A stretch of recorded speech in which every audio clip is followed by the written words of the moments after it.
మరణాత దేవునికి మహిమ కలుగునుగాక.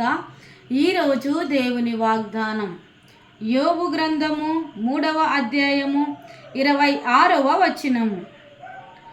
నాకు నెమ్మది లేదు, సుఖము లేదు, విశ్రాంతి లేదు, శ్రమయే సంభవించుచున్నది.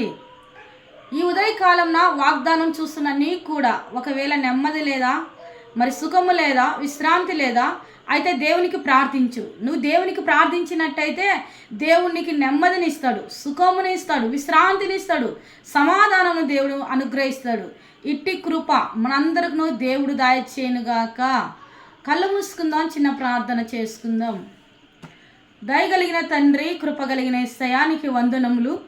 దేవా, ఈ ఉదయకాలంలో ఈ వాగ్దానం ఎంతమంది చూస్తున్నారో వారు చూస్తున్న వారిలో ప్రభా ఎవరికైనా నెమ్మది లేకుండా ఉంటే, సమాధానము సంతోషము లేకపోతే, విశ్రాంతి లేకపోతే వారిని మీరు జ్ఞాపకం చేసుకునండి ప్రభా. వారందరినీ దర్శించండి. గొప్ప సంతోషము, సమాధానము, నెమ్మదిని మీరు అనుగ్రహించి దేవా వారిని దీవించి మహిమ పొందుమని యేసు నామమున ప్రార్థిస్తుంటున్నాను పరమ తండ్రి.